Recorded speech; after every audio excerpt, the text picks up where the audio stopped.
Assalamualaikum warahmatullahi wabarakatuh. Bertemu lagi dengan Bu Wahyu di sini dalam Luring Bahasa Indonesia dengan tema laporan hasil observasi bagian kedua. Bagaimana kabar kalian hari ini? Apakah masih tetap ceria walaupun harus terus belajar di rumah? Kita harus tetap ceria, tetap bersemangat dalam belajar, karena itu merupakan syukur kepada Allah atas limpahan rahmat-Nya, karena sampai saat ini kita tetap diberikan kesehatan, kemudian waktu untuk bisa belajar. Alhamdulillah. Semoga kita juga dibukakan pemahaman pikiran kita agar kita dapat manfaat dari pembelajaran hari ini. Jangan lupa sebelum belajar kita harus mengucapkan Bismillah. Pada pembelajaran kali ini kita akan mempelajari mengenai laporan hasil observasi bagian kedua.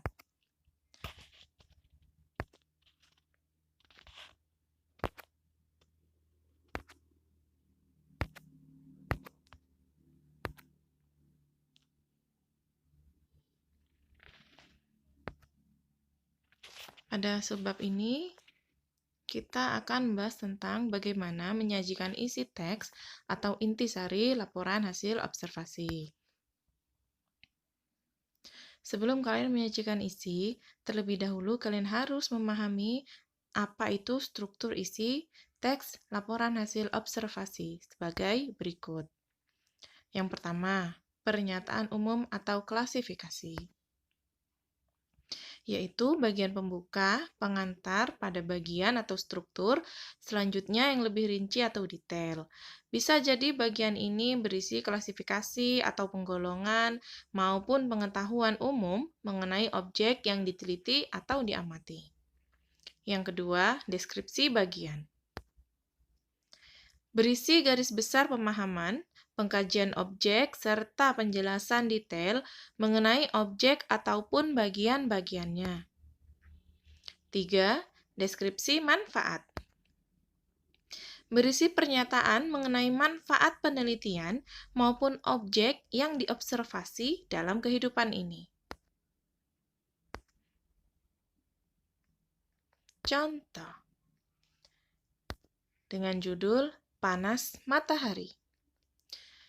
Matahari adalah pusat tata surya, merupakan sumber panas yang paling besar di dunia ini, utamanya di galaksi Bima Sakti yang ditempati saat ini. Matahari terbit di ufuk timur dan terbenam di ufuk barat, selalu memancarkan sinarnya yang hangat, terik, bahkan panas menyengat.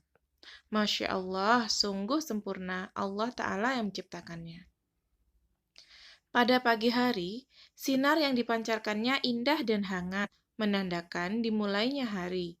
Burung-burung beterbangan meninggalkan sarangnya untuk mencari makan. Begitupun manusia juga memulai melaksanakan berbagai aktivitasnya.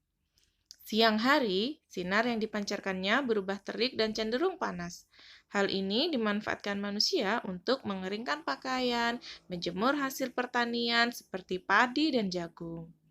Di sore hari, sinar yang dipancarkannya mulai meredup, menandakan hari akan segera malam.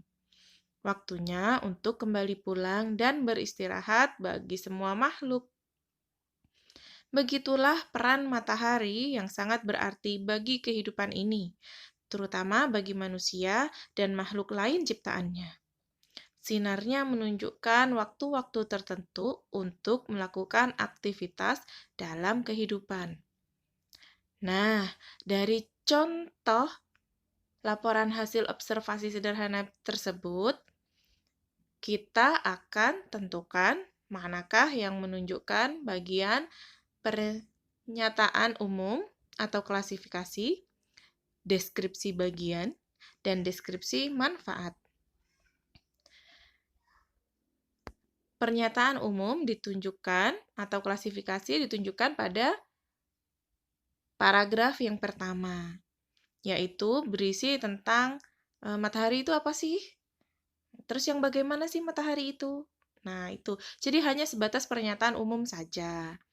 Sedangkan paragraf kedua menunjukkan struktur deskripsi bagian, yang ini menunjukkan detail di sini mengenai cahaya matahari yang diamati dari pagi, siang, dan sore, yang dikaitkan juga dengan sebagai penanda waktu untuk dimulainya kegiatan ataupun berakhirnya kegiatan.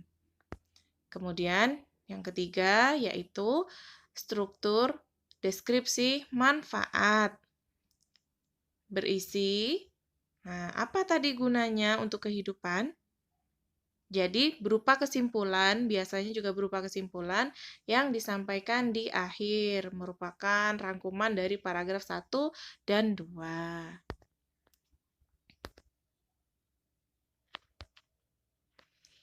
Nah, selain itu, selain struktur, kita juga harus memahami sifat teks laporan hasil observasi. Yang pertama, sifatnya adalah komunikatif, artinya bisa dimengerti oleh semua pihak yang membacanya. Siapapun yang membacanya bisa memahami, oh, laporan ini berisi tentang apa, seperti itu. Kemudian informatif, yaitu memberikan informasi yang baru yang bisa menambah pengetahuan baru bagi orang lain. Yang ketiga, objektif. Nah, objektif artinya berdasarkan penilaian atau sudut pandang semua pihak, bukan berdasarkan penilaian atau sudut pandang kita sendiri. Tidak boleh. Jadi harus sesuai dengan hasil penelitiannya seperti apa. Tidak boleh dikarang. Nah, setelah kalian memahami bagaimana struktur isi LHO, juga sifat yang termuat di dalamnya, maka kalian akan mudah memahami kandungannya ataupun isinya. Nah, segmen ini adalah cobalah. Cobalah cari sebuah contoh laporan hasil observasi, lalu tulislah intisari yang terkandung di dalamnya. Dibaca baik-baik, dimengerti, kemudian kalian boleh tulis intisarinya ataupun informasi-informasi apa saja yang kalian dapatkan di dalamnya. Jadi, selamat mencoba. Sampai jumpa di bagian selanjutnya. Demikianlah pembelajaran laporan hasil observasi bagian kedua. Nah, harus tetap semangat, tetap jaga diri, jaga kondisi badan, jaga kesehatan. Jangan lupa pakai masker dan tetap jaga jarak ketika keluar dan sering-sering cuci tangan ya. Ibu akhiri dulu. Wassalamualaikum warahmatullahi wabarakatuh.